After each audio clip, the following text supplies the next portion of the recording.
Hi guys, Bomber here. Welcome back to the channel. It's been a while, but I had some stuff to do in real life. Anyway, before we jump into the video, please subscribe to the channel and also leave a comment and a like. Please join also my Discord server, because most of you guys which are watching the videos, like 80% of you are not subscribed to the channel, so please do, this really helps. By the way, this time around we're going to be seeing the new deck in patch 1.12 or 13. I've been out of it for a bit now, but yeah, which is going to be the Field Rush, the new card from the Key DA event.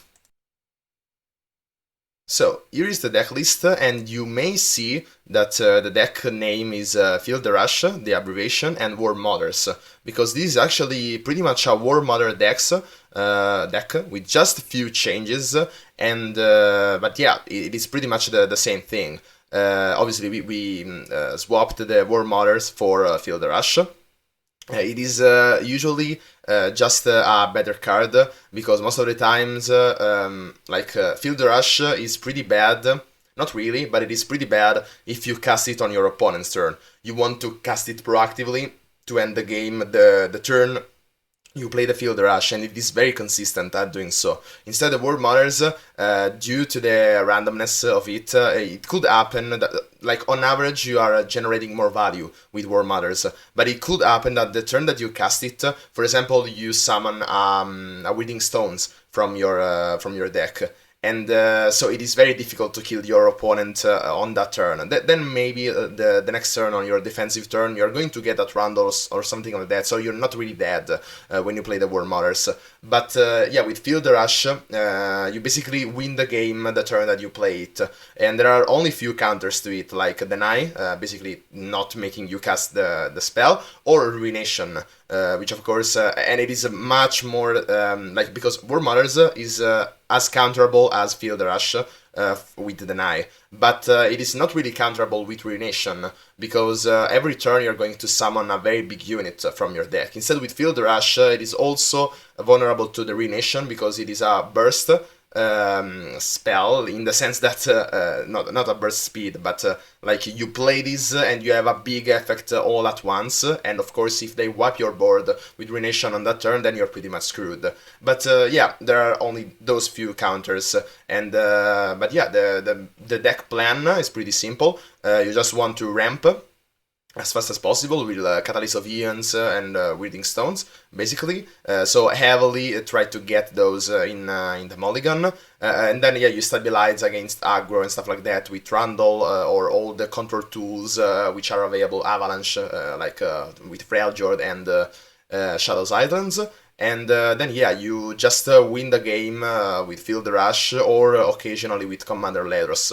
Also, it is pretty interesting to have a Commander Ledros which is not run in Warmothers, because of course this is not when I'm summoned. So if you summon it from the Warmothers, then you feel pretty bad about the Commander Ledros, because of course you can still die, and then you will have it more resources in your hand. But yeah, so with Field Rush instead, you can run a lot of units which are not susceptible to the play effect, because they will not be summoned. For example, the same goes for Kindly Tavern Keeper, which is very how can I say it, much stronger against aggro.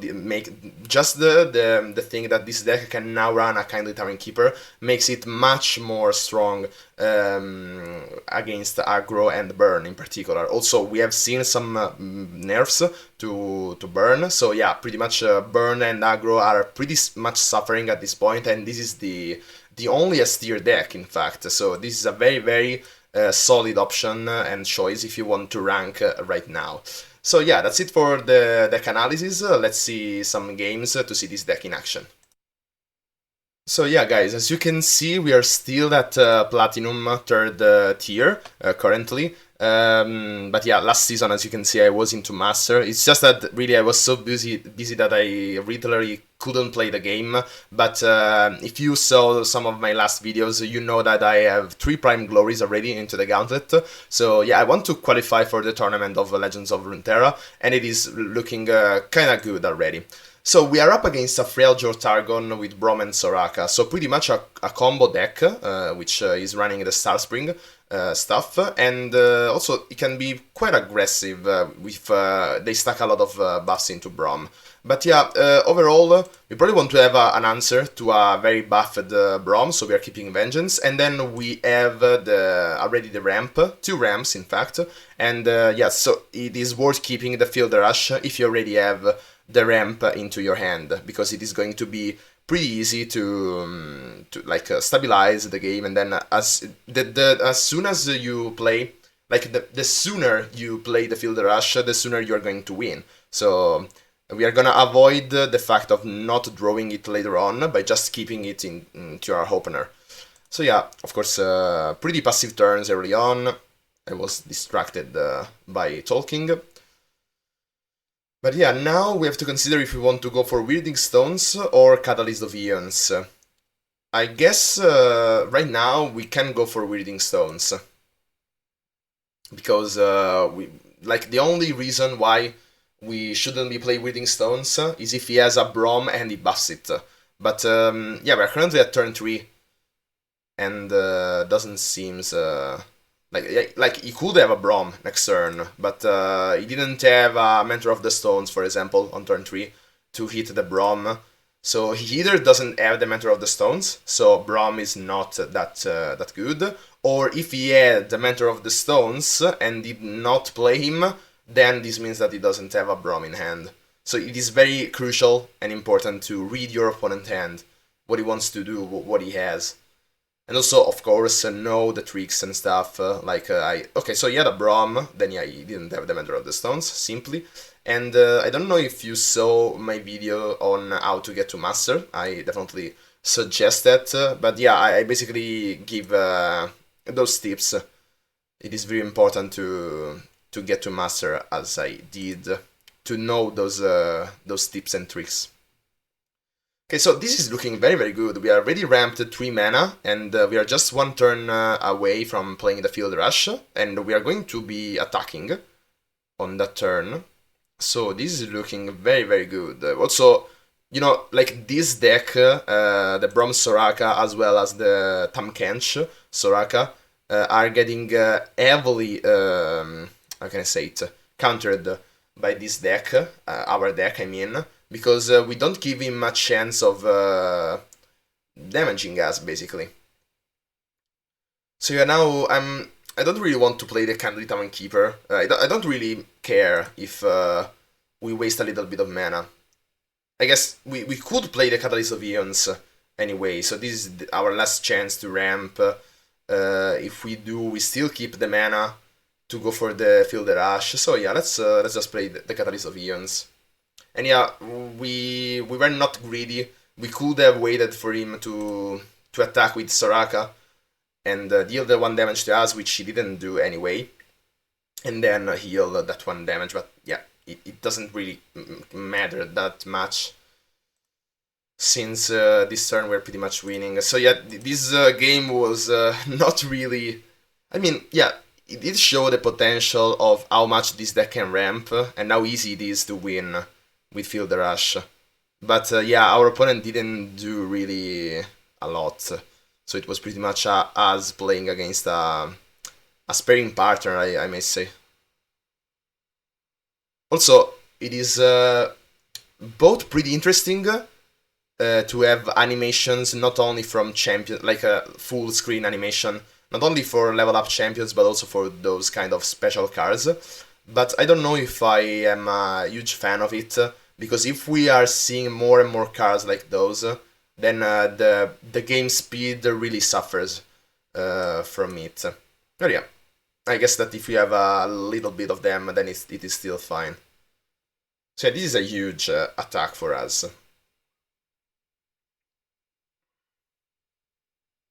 Yeah, it's pretty much to sacrifice a unit, 2 units every turn, basically. Or yeah, or just take 10 damage and die in the next attack. Okay, Avalanche. This is not really going to help him, if not for, obviously, the self-damage thing. Next turn, we can clear a lot of stuff with the Trundle Ice Quake.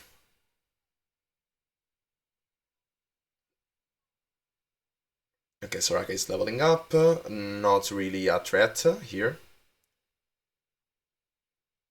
Okay, another Trundle. Not what we were looking for. So yeah, we can already kill him if you see, with just Atrocity. Okay, not anymore, but yeah, we are very, very close. So yeah, let's level up Trundle.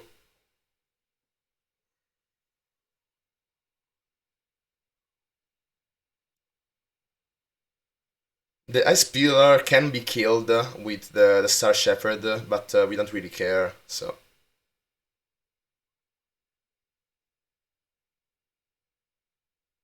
And notice that if we play the Ice Quick and we kill the Wielding Stones, then we are back at 8 mana, which is the same as him.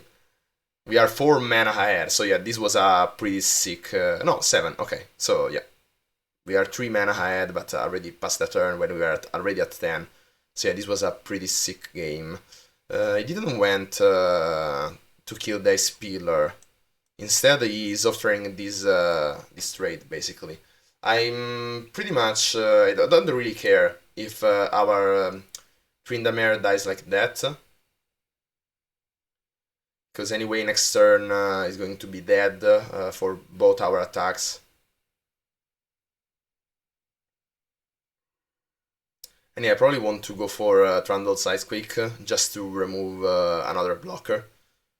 Which doesn't really matter because those two, both of them have Overwhelm. So it doesn't really matter that much. So yeah, probably I could just chill here. Maybe just play a Candid Town Keeper. To just have more attackers. So I don't know what he's thinking. Probably the only thing that could save him is like a wish, the Soraka champion spell, and win off of Starspring. But Starspring is at 6 out of 22. Yeah, it's hard to see because I have the monitor pretty far from me. But yeah, so we could just chill here. I don't see how we can recover from this position. So we may just as well give him the priority. Now we can clear all those stuff. Basically 2 blockers. We do kill both our Wielding Stones, but then we can also play the Candid Town Keeper. So you see, also Ice Quake is a full screen animation, but it is very, very fast, so I'm not complaining about that. And I guess let's probably heal Tryndamere to full. Okay, and now we go pretty much insane. Okay, double vengeance. So yeah, this can't be blocked by... I was saying, Tryndamere can't be blocked by Braum and Soraka. So yeah, it's pretty much pointless. But yeah, let's go for it.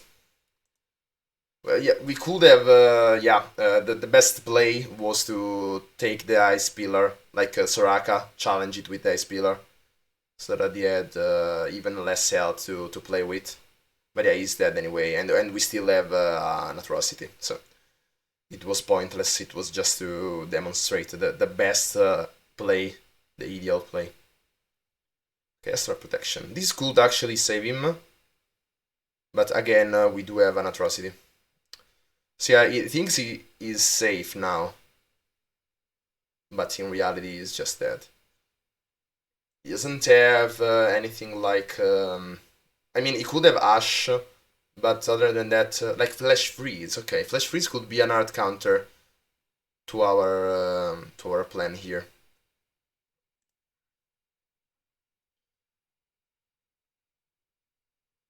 So that actually, we did get punished. Okay, but now he just tapped out of the Flash Freeze range, so we just won. But yeah, I could have played that better. If he had some answers and did play better, then we could have still died off of the Star Spring. So yeah, never lose focus. So yeah, guys, since that game wasn't really that long, then let's play another one. This time around we are up against Scouts. And I guess last season it was at Platinum. I didn't see very well the colors. So yeah, we are up against Scouts. So for sure, Avalanche is very solid here. Flash Freeze could help later on, but I guess for later on we want to keep Harsh wins instead. Atrocity is not really that important here. Harsh wins can be like a stun, basically making our opponent lose a turn. So yeah, I'm probably keeping that, and yeah, we do get back the Flash Freeze, which, and double Avalanche. So yeah, this game already seems pretty promising for us. Okay, Fleet Feeder Tracker, he does have the 1-drop, which is both a bad thing and a good thing for us. A bad thing because of course we have pressure early on, but a good thing because this means that it's going to waste resources early on to keep that pressure going, only then to be punished by Avalanche. So probably right now he's thinking about Bright Seal Protector or not. What is it? Bending Assault, okay. This is probably also a good thing for us, because he's probably going to open attack with it next turn, and then we can punish with the Avalanche. I don't know if I want to be greedy and also wait for his next drop, but it could be the Misfortune, so it doesn't really die to Avalanche, I mean Misfortune, and instead we are open to yet another attack from those two. So yeah, it's safer to just do the Avalanche. Okay, yeah, the Misfortune. But yeah, you see that it didn't really change a thing. I mean, this could have been at 1 health, and therefore we could have killed their next turn with the second Avalanche. But that was pretty much risky. Instead, we can just be safe and play the Candleatory Keeper to have a blocker for the Misfortune, if something like a Riposte doesn't get played, but we do have the answer with Flash Freeze, so yeah, we are pretty much safe here. Also, you see like the importance here of Candleatory Keeper. 3 more health helps a lot. Basically, he is 1 turn less that he had. So now this is interesting. Because of course, if we are going to take the open attack here, then he's going to block with the Lorien Prestige, and then next turn is going to challenge that again, and we are losing it from the Misfortune. How can I say it? The what's the name? The Love Tap, yeah, the Love Tap. But we could play the Flash Freeze now. But yeah, he's always going to block with the Lorien Prestige, and next turn is anyway going to trade with it. So I'm probably like more waiting for next turn when he's going to take the attack here. We Flash Freeze it, and then we play Avalanche. We are losing anyway the Candleatory Keeper. So yeah, we're losing anyway the Candleatory Keeper. So we can probably do better. Now we are at 8 mana, so we could like Flash Freeze or Harsh Winds, those two, to take the least damage possible. But no, I kind of like, I don't know, I want to develop another blocker, but then we're going to deal damage to it with Avalanche, our own Avalanche, so we are probably going to want to wait on that. So yeah, probably the most efficient play here is going to be Harsh Winds here, sorry for that. So we take only 1 damage. Then we are setting his board to be Avalanche vulnerable. Let's see what he plays to to follow up that. Okay, another serial of cloud field. So yeah, he's not expecting an avalanche from us. Wow, this hurts a lot. This was a counterplay that I didn't expect. Well, we still can have to go for avalanche if we do get lucky and get a withering whale. We still are in a withering whale range. But yeah, this hurts a lot because that's a lot of damage which is going to come. And if we manage to stabilize a bit more, like if he doesn't have a Genevieve, Elmart, stuff like that. Okay, Grizzled Ranger, that's fine. Now, if we draw the Withering Whale, that's insane. That's the card that saves us. Because we basically nuke his board. So yeah, let's see. Catalyst of Eons doesn't really help.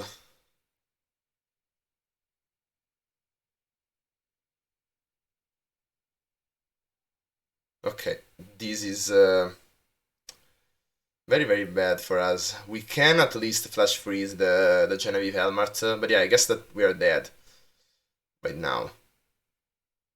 Yeah, we can go for Catalyst of Eons. I don't know. Let's just wait on him. Yeah, that Vanguard Bannerman was such a counter to us. So now we have to consider what is the least amount of damage possible that we can take. Now, if we flash freeze the Grizzled Ranger, that's basically 8 damage less, because it can't attack again. If you do flash freeze the Genevieve Elmart, then it is true that the Kindly Tavern Keeper is not going to die, but then next turn he is going to challenge him again, so we are not really decreasing the amount of damage that we are taking. So if we freeze these, then we are taking only 5 damage from the Genevieve, which is going to kill this. Instead, if we do freeze these, then we are taking 8. So in this position, which we are basically we just don't want to die. So yeah, we probably have to do this. And then probably it is better to yet again flash freeze. And probably, yeah, we probably had to flash freeze the Genevieve Helmart, because anyway, if we flash freeze the Misfortune, that would have been the same amount of damage, but at least we did have a blocker for that.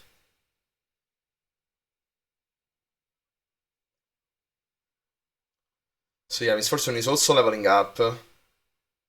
So let's see. No, yeah, the flash freeze doesn't save us. So yeah, well played. I'm going to keep this game anyway, because it is good to see what counters these decks and what bad draws happens to the deck. Still pretty informative in my opinion. So yeah guys, as you saw, we lost the last game, but because we pretty much had a very bad hand. I mean, not really, because we had double avalanche, but we didn't expect Vanguard Bannerman from him. Or maybe I didn't play around it, so maybe that's my fault. If not, that would have been much easier to deal with. And but yeah, of course, aggro decks are always something to watch out for.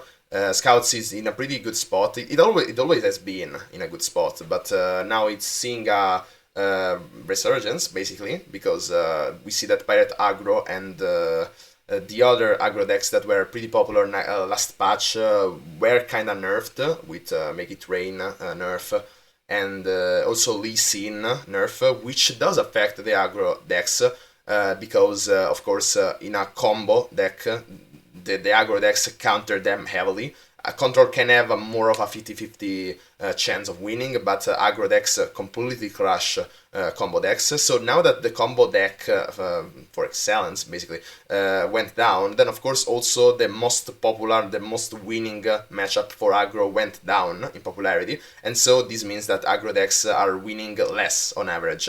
And so that's why we see aggro decks going down, and of course more like less consistent archetypes of them, just for variety, like Scouts, see a resurgence. So yeah, those are something to watch out for with this deck, but of course, most of the time you are still winning. Not always, like we saw on the last match, but most of the times, and that's what matters. So yeah guys, again I remind you to please subscribe to the channel. Most of you guys, 80% of you, are not subscribed to the channel. Also please leave a like and a comment on how you think, what you think of this video, and also please enter my Discord server so that we can chat more privately. The community there is pretty amazing, so please consider to join that. It's free, so why not? And so yeah, that's it for this video. Hope you liked it and find it useful, and as always, see ya!